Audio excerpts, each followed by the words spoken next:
Let's start with the big one. The LA Lakers already making changes, fired Frank Vogel, brought in Darvin Ham to be their new head coach. Obviously, a lot of questions surrounding this team, kind of limited in terms of what they can do. Seems like the big domino is, do they keep or get rid of Russell Westbrook, and what can they get back, if they can get anything back for Westbrook? What do you feel is next for the LA Lakers going this offseason? Well, just to kind of review their offseason moves so far, I didn't really like how they handled their coaching search. Basically, off the bat, they only had three candidates. One was Kenny Atkinson, one was Terry Stotts, and the other was Darvin Ham.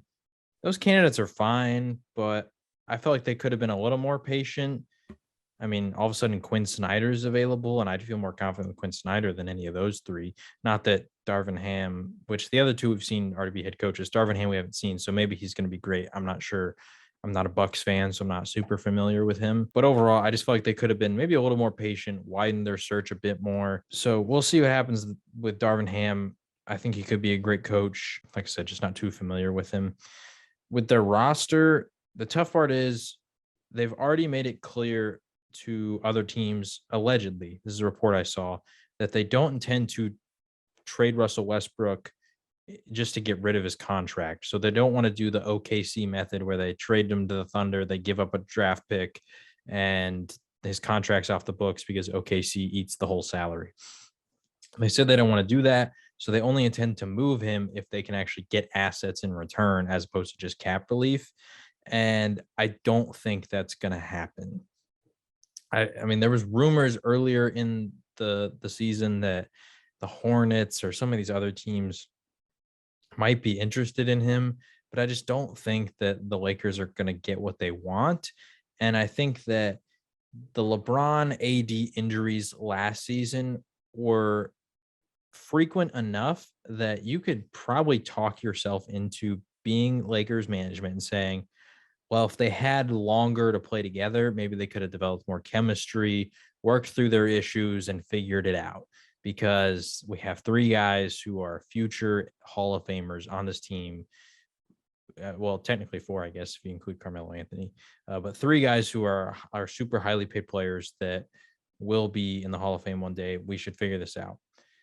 I don't know if that's going to happen, but honestly, my full prediction is I think they're going to run it back this year. After next year, Russell Westbrook and LeBron James, their contracts will expire, so they'll have a ton of flexibility at that point. But it also could be a moment where maybe LeBron leaves and you got to totally reshift around Anthony Davis. I just think that this year, you just don't have a lot of options because if your goal is to try and win a championship with LeBron, this season is the only moment that you're guaranteed that you're going to have him. So do you want to destroy any cap space and future flexibility you'll have for the here and now? I'm not sure that's wise because I don't think they're close enough to being a title contender. I think they're just going to end up running it back with this roster and try to, mix around with the bench players. For next year, they only players they have under contract are Russell Westbrook, LeBron, Anthony Davis, Talen Horton-Tucker, Kendrick Nunn, Austin Reeves, and then some other guys like Wenyen Gabriel, Stanley Johnson, Mason Jones. But all those guys they can pretty easily get rid of if they wanted to. So they have a lot of flexibility, at least on the bench, to try and completely retool it.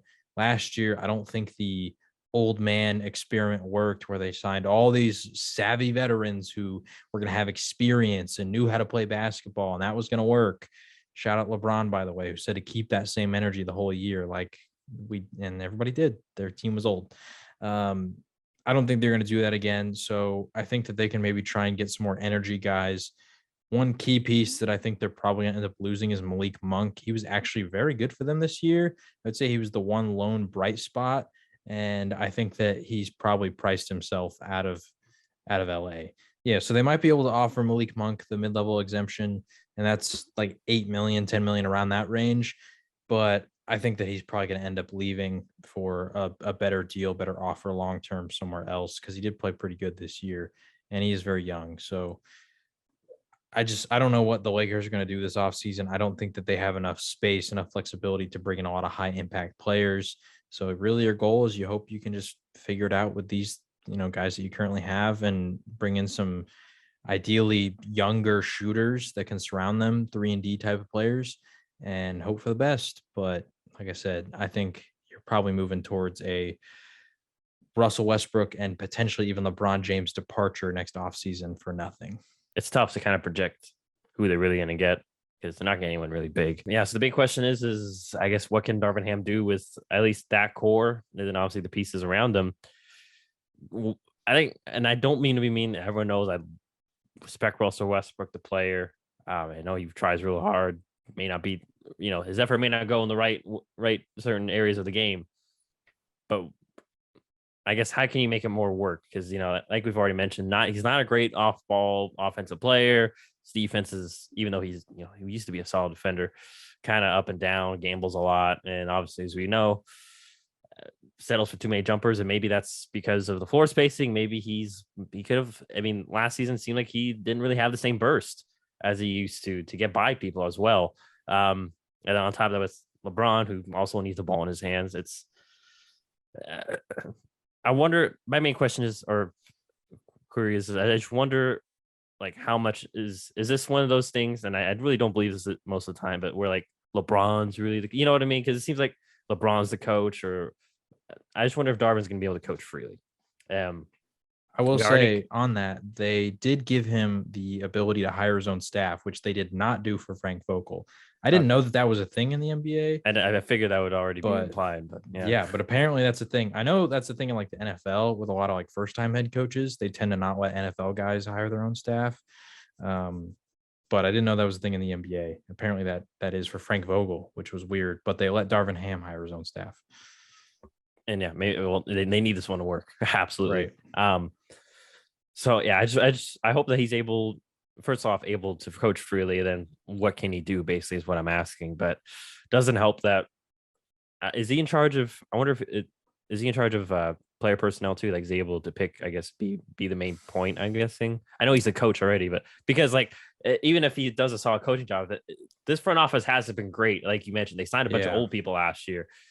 They already kind of have to make their dollar, stretch their dollar per se, in regards to bringing people in.